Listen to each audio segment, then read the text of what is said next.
औज़ुबिल्लाहिमिनश्शैतानिर्रजीम बिस्मिल्लाहिर्रहमानिर्रहीम। टाठो बच्चो अस्सलामु अलैकुम वरहमतुल्लाहि वबरकातुहू। मे उम्मीद कि तुम छो ठीक। यह class second subject English topic preposition यानी टाठो बच्चो प्रिपोजिशन वोनमो मे तुम रात कि प्रिपोजिशन गो सह वर्ड तम लफ्ज या तम ग्रुप ऑफ वर्ड्स यम जन नाउन तो प्रोनाउन ब्रो इस्तेमाल करना। टाठो बच्चो तुम कड़ो पन किताबन हुन पेज नंबर 25। आज सवाल कर look at the pictures and complete the sentence यानी तुम वो सा यम पिक्चर्स यानी यम शक्ल दित पत करो सा कंप्लीट यम सेंटेंस यानी सेंटेंस दित नामुकम्मल मुकम्मल कर। The pen is dash the table. The pen is dash the table युस हसा पेन सह कत जाए टेबलस नश सह नज़दीक सह दूर सह पेटकन सह बंदकन। टाठो बच्चो युस यह कलम युस यह पेन यह टेबलस पेटकन तेल लिखो टाठो बच्चो the pen is on the table युस हसा कलम सह हसा टेबलस पे।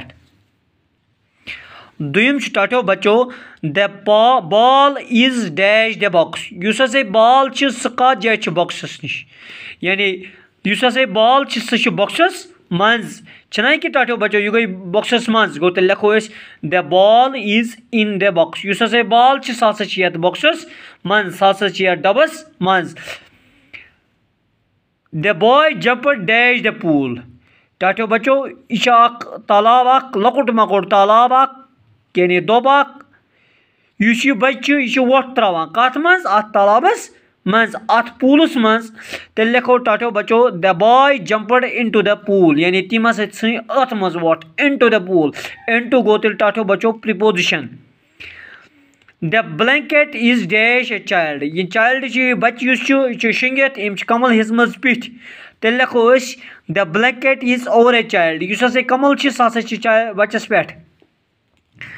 The Eid ul Azha is dash the month of Hajj युस हसा ईद उल अजहा सह हसा जिल हज किस रेतस मज आसान तेल लिखो टाठो बच्चो the Eid ul Azha is in the month of हज यानी जिल हज किस रेतस मज ईद उल अजहा मनाना। ही रीचड स्कूल डैश 10 AM सह हसा वोत स्कूल कत बजे 10 बजे यानी एट सह हसा वोत ही रीचड स्कूल एट 10 AM तेल लिखो टाठो बच्चो eight. Prophet Muhammad sallallahu alaihi wasallam was born dash the city of Makkah. Prophet Muhammad sallallahu alaihi wasallam जाओ कत in the city of Makkah यानी मक्का शहरस मज। टाठो बच्चो मे उम्मीद तो यह समझ आमुत। यह लिखो पनी कापी पे। बाकी वसल्लम।